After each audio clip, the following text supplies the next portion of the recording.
Imagine opening your bedroom window and being greeted by the salty mist carried on by the ocean breeze, diving into the waves to wake up in the morning, and hitting the water on a kayak or stand-up paddleboard to wind down after work. That is exactly what you get when you live in Sausalito's floating homes. The residents of Richardson Bay get to experience these moments near their floating homes every day in the beautiful city of Sausalito.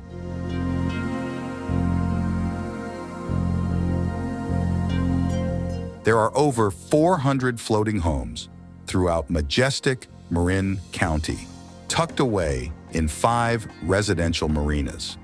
But make no mistake, though living atop the ocean may seem like a sacrifice at first, these dockside dwellings are equipped with all the comforts of homes on land, not to mention unbeatable views. Luxury floating homes are sometimes even more coveted than regular on-land residences. The charming small town on the opposite side of the Golden Gate Bridge provides plenty to admire. Colorful tiles, quirky porches, and a truly unique community.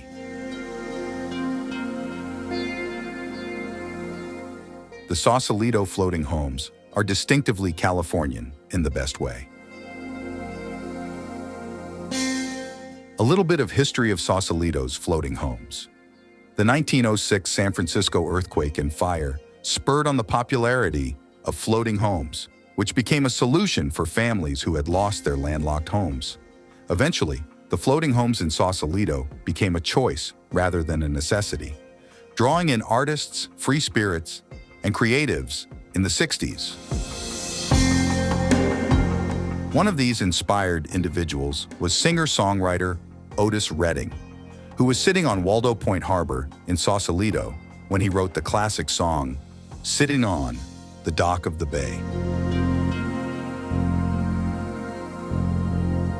While the earthquake gave birth to the phenomenon of the Sausalito floating homes, it was the end of World War II that jump-started the community.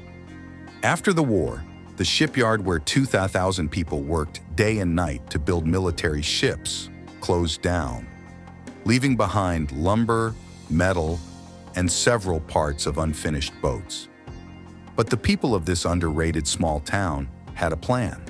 They were short on cash and eager to build, so they used barges and junk to establish a whole community of affordable floating homes.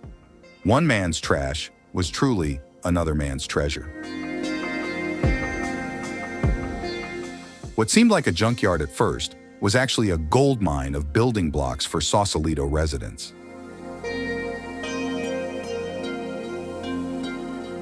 Today, Richardson Bay boasts a friendly and colorful waterfront community that's unique in every way. The benefits of living in a floating house. Though living on the water is clearly not a new concept, the novelty of these tiny homes is nowhere near wearing off. So, what distinguishes Sausalito's houseboats from floating homes? While both houseboats and floating homes are generally charged docking fees, houseboats have motors and floating homes do not. Instead, floating homes have hulls made of concrete, wood, or fiberglass that are meant to move up and down with the tide.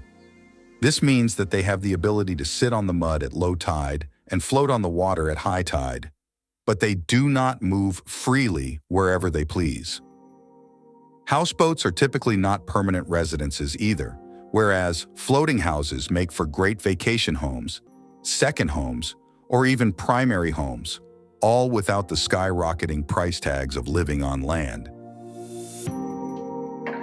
While the average price of homes in Sausalito is a cool $975,000, a floating house on water here is generally priced between $6,000 and $12,000.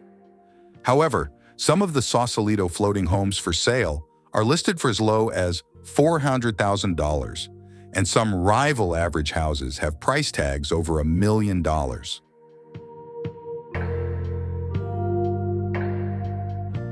Since these quaint homes offer significant savings, there is plenty of time to budget for the monthly fees associated with floating home living, including the cost of docking, water, garbage, sewer, and parking.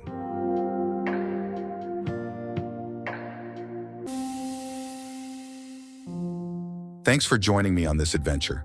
Please let me know in the comments your thoughts on this video. Also, I would appreciate any ideas for future content.